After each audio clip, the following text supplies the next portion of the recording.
let's move on, sir. FIFA 19. Now, you've already have gotten your hands on FIFA, like we said in the beginning of the podcast. I got my hands all up in FIFA 19. But more specifically, we're going to talk about changes. Next week, we're going to talk about what you thought of it in general. I think the demo will be out by then, so I'll be able to get my hands on it, right? Or no? It might be a couple weeks, but regardless, yeah. we still have your opinion. You've said you've already written notes on it. We're going to talk about FIFA 19. You can switch your FIFA page 18? over. Or FIFA... Changes we want to see made to FIFA 18 for FIFA 19. There. That's what I wrote down. What I mean is changes in FIFA 19 that we want from 18. Okay. Tomato. Same thing. Sure. Got him. Anyways, you have your hands almost in everything. I do. Me specifically, I'm career mode. One thing that's not going to happen for me is getting rid of story mode or whatever you call it. What is it called? The journey. That was actually the first thing I wrote down. I want that to be completely gutted out of this game. Not even I want them just to totally cancel it. Number 1 in my notes right here. The journey. It's underlined. The first bullet point. Get rid of it. I did listen to the Unfiltered podcast of the EA guy, the head of EA. Really nice gentleman, but I'm sorry. The head of EA Sports specifically. Well, yeah, but he talked specifically on Journey and how it's like we wanted to do this for a sports game. It's infected Madden now. It's everywhere. It's a virus. And like that's my point where I'm like, we don't need this. None of us want this. I mean, there's some people that do. Like some people I guess that want to like jerk off in the little corner, I guess. But you can use these resources for something else. I feel like maybe that's how I feel. Maybe what they could do is release the full game and then do your little journey stuff as like a DLC and see no one buy it and then see how much people don't even want it. That's me. But regardless, Journey is the first thing that I want gone. I don't want this next year. I don't want it ever again. I'm sorry. I know you guys worked hard on it and whatnot, but it has no place in a sports game. I need more focus on the game mode that I really love the most, and that's career mode, and that's the reason why I got into FIFA in the first place. Changes in career mode. We got press conferences coming, right? Yeah, for the managers. Yeah, for the managers, we got press conferences for the managers, which makes sense. It's kind of somewhat of a big thing to do on your list. It makes you more interactive, and then it'd be kind of more interesting to see how that works. I think they kind of tested it. I'll give the Journey this. They did kind of like test it through like the Journey and how they had that all work through and like had conferences and stuff. Yeah. But regardless, that's fine. That's kind of cool because it's a weekly thing you do while you're playing your games. That makes sense. Adding more leagues, more specifically since they're adding Champions League, I don't need entire leagues from the teams that are from the smaller countries. What I want are the smaller those teams from the smaller countries mixed in to where like right now what's going on, Champions League qualifications going on. I'd rather have that be more of a bigger thing to set up for Champions League. Because if we're going Champions League, baby, I want the full package. I want everything that leads up to Champions League, all the impacts that goes around in Europe that happen, all within one little unit. They just need to bring back. They need to bring back and add in a little bit to what used to be, or maybe still is. I'm not sure actually. Like the rest of the world part of the team selection. Yeah, the teams go in and out. Because it used to be like when you're picking a team or whatever, it's like all the different. You pick a country, you pick a league, you pick a team, and then eventually you got to one that was called Rest of the World, and it was just because they do have like I think the Greek league they have 4 teams. Ukrainian league they have they have Shakhtar. And then they have like Dynamo Kiev, isn't there maybe? Yeah, maybe. So like there are some leagues, European leagues, where they have the top 2 teams or whatever. Yeah, so like, they just need to keep expanding. Yeah, say either top 2 or 3 teams, and then like do a simulation between those 3 teams, and then that's the team that you play in the qualifications. I just wanted to be more bigger than what it is. I know. I understand. And I want like one team like when you set up that because that's for me because like whenever I get into a career mode and like I never win the league sometimes.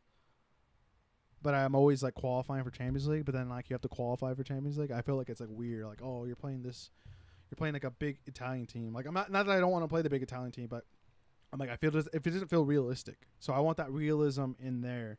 Since we're going Champions League, I said we're going UEFA Cup. What do you call it? Europa League. Europa League, whatever you call it.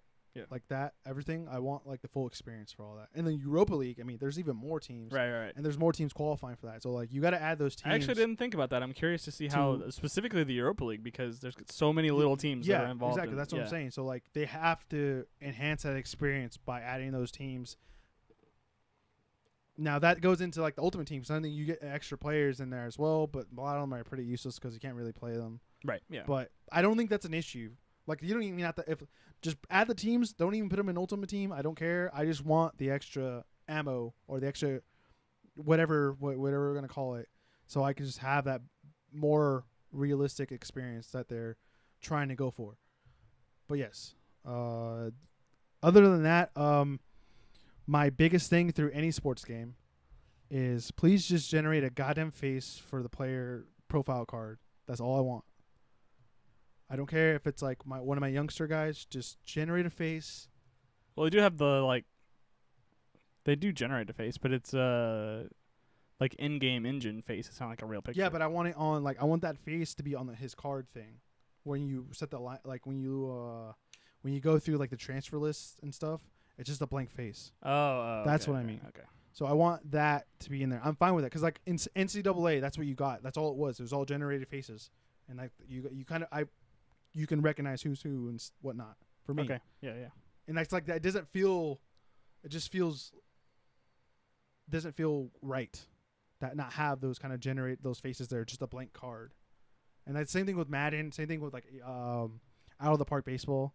Like I don't know why out of the park baseball, all that stuff is generated anyway, so why can't you do it for like the players that don't have pictures or anything like that? Just create something, come on. Yeah. That's just me. That's like one of my it's a stupid thing, but it's still a big thing. And I get if they can't do it, it's fine, but try to work towards it. That's some of my bigger things, I guess.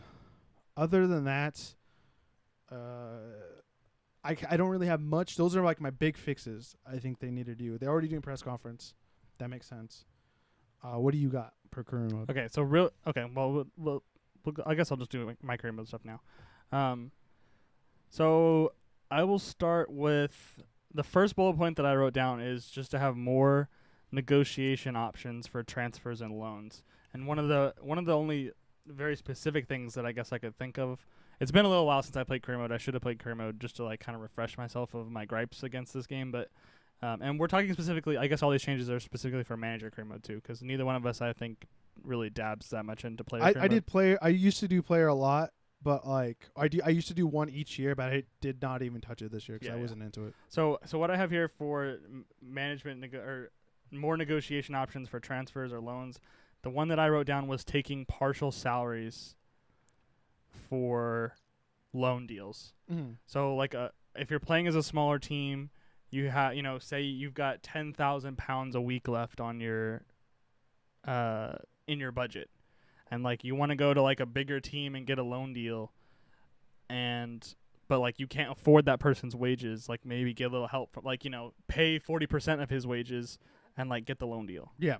Or even if that includes, you pay them £3 million up front and cover a certain percentage of their wages and you get that loan deal. Or the other way around, if you say you really need to clear space for whatever reason, say I'm doing a career mode as Manchester City, I need to clear space on my roster for like another transfer that I'm going to have coming in, or like to bring someone up from my academy.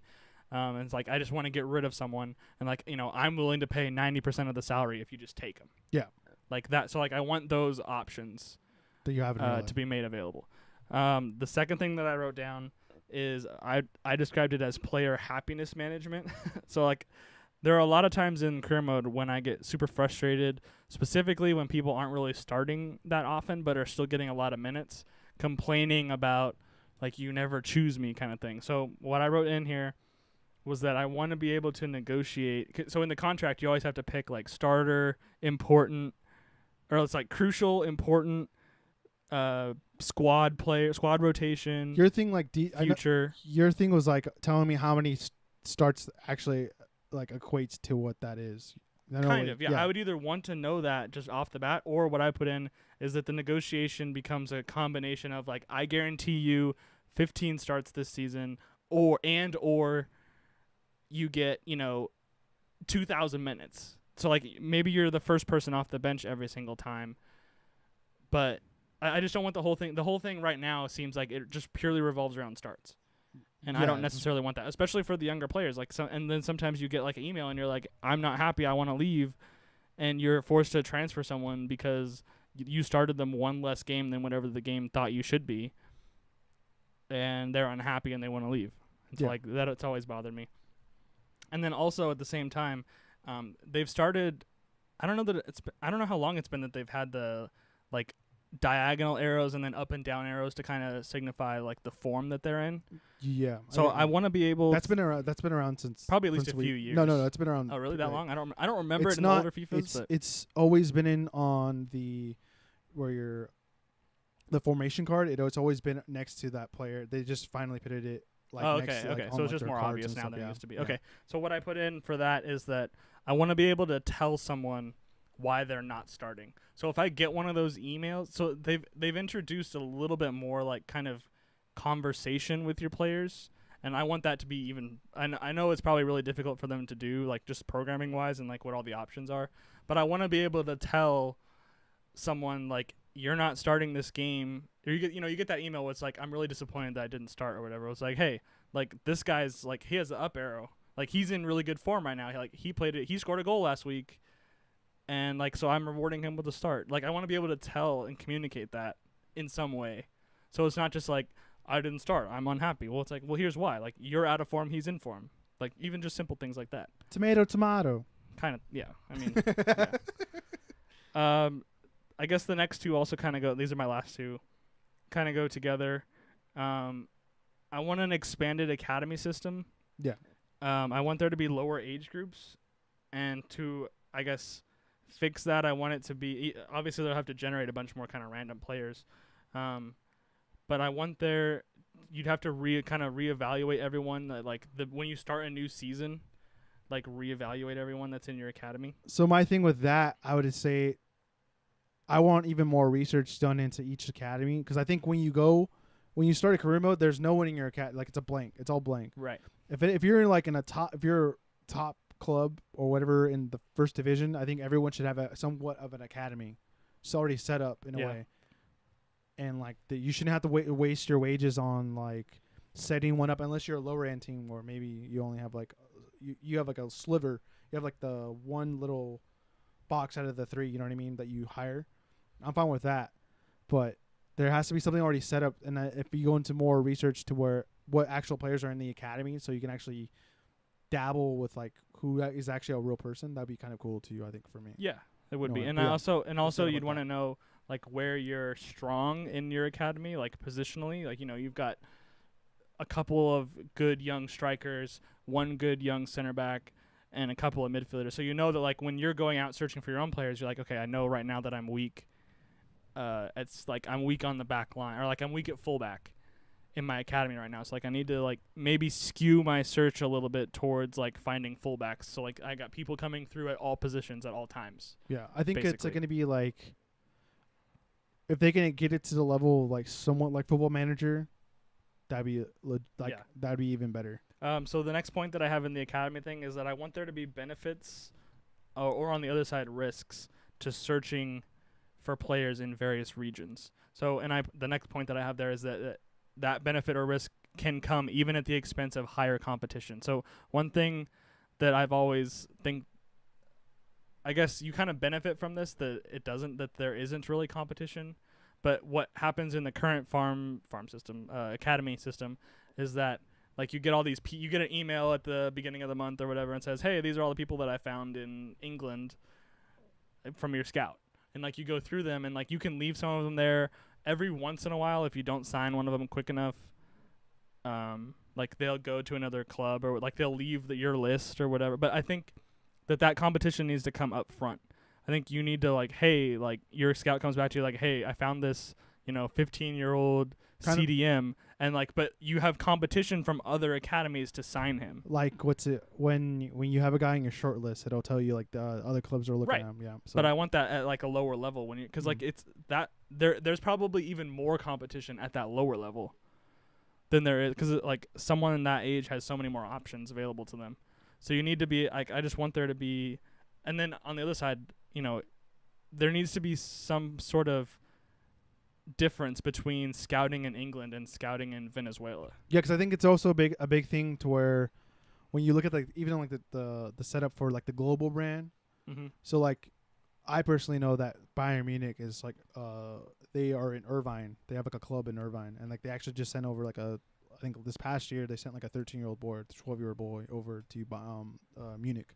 So like, if you're in America, there's actually maybe I don't know. It depends. It's like the club system or not the academy system would be like way more dynamic if they do that in certain areas. Like, I mean, they just have to do a little bit of research on like where's the best players coming from. Yeah. And then like that's like those are hot spots to go to because like even with like NCAA, when you're going through recruiting and stuff, they can basically use that exact same system, how they set it up. Because like you have a whole map, you have all 50 states you can recruit from, plus, and they give you like every single player from that state and all the positions and like their ranking, total ranking overall. Mm-hmm. And then you can also do like Canada, which is a little bit like more vague, unfortunately, but that's just the way it is. But it kind of has like hot spots. And like what I would like to see is like you having like a pipeline in a way because that's what you do for like NCAA. You set up, say I'm a team like I'm Marshall in like West Virginia. I want to recruit in California now. I go to California, and I get a certain amount of players every year. Then that becomes a pipeline, so I'm able to like get benefits for like it's a lot easier to get guys from California now to come over. Yeah. So like stuff like that is what I like to. So I would like to see you be able to like, set up something in a South American country and like. So you have a better chance of finding like that like Gabriel Jesus like level of player like in Brazil or whatever. Instead now it just kind of seems random. Like you get 3 scouts, you send them wherever. Yeah, there's like no depth in it whatsoever. Right. So that's just like a lot of these points that I have are coming after that. The last thing I have, and this kind of goes in with the academy, is that I want there to be a higher level of training. So the academy itself, as it sits, there is no training. Everyone just like randomly gets better in like random categories. Yeah, if they get the progression bonus thing, or they progress a lot faster, like or whatever. I forgot what it's called. Like promising youth or whatever. Something like that. And then they basically move up, like even when they're not even playing. But I'm talking about before you even sign, because that happens after you sign them to your first team. Yeah. I'm talking about like in the academy, like. The academy should have 100 kids at all times. Like it doesn't make any sense that like there's only 5 people in my academy, and then like you get an email, you pick a couple off from the email, you let everyone else go. I just think it doesn't make any sense. I think they just need to make it another level to the game. Maybe like having like a basic manager mode that they have right now, and then like an advanced manager mode. Maybe. Yeah, maybe. That's what. And part of this too for me was position training. So I want to, especially at the academy level. No, stamina. My bad. Oh yeah, that too. But like, that's another. Well, thank you for reminding me of that. I'll get to that one too. The position training, when you first find a youth when you're like scouting, it gives you like 3 different positions that they could play, and then as you learn more about them, it kind of picks one. Well, I want to be able to, like, say they have a 90 overall potential. Like I want to be able to take them and pick which one of those 3, like train them towards one of those positions. I guess, but I think when that happens, they have to have like some kind of like like if it's of a defensive player, you can only do it in the defensive kind of realm. If it's an attacking player, you can only do it in the attacking kind of realm. Fine. Or just make it harder, make it like exceptionally hard. Yeah, in a certain to like skip to a different one. Yeah. But I wouldn't say you would be a 90 in that position though. I think I think it should be a potential in like this position, like center midi. Like he'd be a 90 in here, but like if he goes to attacking midi, he might be like an 87. And then if he goes to defensive, and then he drops down more. You know what I mean? Yeah. Just depending. Lastly, for Kermode, real quick, you reminded me of it. There has to be some way of improving stamina of players besides just the random progression. Yeah. You need, like, when you're doing the daily training, why is there not a treadmill? I would say for the run on the treadmill. There should be a thing on, or it should have nothing to do at all and just like match fitness. Yeah, well that, or as well, when you have a player like say like a younger player, because I know for the older players that it decreases kind of significantly, but for the younger players, like to have them, the more times you put them out there, you could just get stamina. Like so, like you have a certain amount of starts, and the next year your stamina goes up a certain amount that they would figure out for that number. But stamina in career mode needs to be, because I mean all the young kids should have 100 stamina, because like they're all young, they run around forever, like they have all this energy. Raheem Like Sterling. you shouldn't be able to pull someone from your account. Like it's so frustrating because you pick this huge potential player up out of your academy, sign him to your first team, and like he's starting to get into the first team, but the dude has 46 stamina and you can't play him for more than the first half. Yeah. It sucks. It sucks. Makes no sense. Moving on, I guess the other big one is Ultimate Team. Real quick, I want to hit Pro Clubs, and in hitting Pro Clubs, I'm going to hit the journey since we talked about it a little bit already. Pro Clubs, the only thing I have written down is that they need to improve. They just need more incentives to play it. Well, that maybe, but what I put was AI intelligence. I don't understand why the AI in Pro Clubs is like below amateur on the difficulty rating. Like they are so stupid. They can't even get the ball out of the back sometimes. We play whatever. One of us will be a midfielder, and Anthony and George are strikers or whatever. And like we can't even get the ball out of the back because the AI is so retarded. I think I saw someone suggest that you just use the actual club, like that you choose. But like the problem with that is like, okay, well I'm gonna pick like one of the top clubs, and then but you just factor that into the matchmaking, and it probably doesn't matter. Yeah, but I don't know. It's weird. I like the idea of playing like maybe like neutralizing everyone's rating, but it'd be kind of weird. But I would like to play it next to like some of like big players instead of like random generated throw guys. I would say like either that or like make everyone's AI teams a 78 rated gold, or like the equivalent of that in Ultimate Team. And I don't understand why and then like put them on like world class. And like that's how they play, is like a world class level of AI. I don't understand why the AI is so much dumber in Pro Clubs. And that in turn, that was so like I wanted them to get rid of the journey. But what turned me off most from the journey was that I have the same problem in the journey. So like I'm playing as Alex Hunter. Yeah, Alex Hunter. And I haven't even played the game. So like I picked game mode. I picked Manchester City when I was doing it, and I couldn't even get the ball. And then here I am getting negatives from my manager because the AI can't even get me the ball, and I'm playing center forward, and then I call for the ball, and the AI makes a terrible pass, and that's a knock on me in the game mode. Like it's so frustrating. The AI needs to be worked on.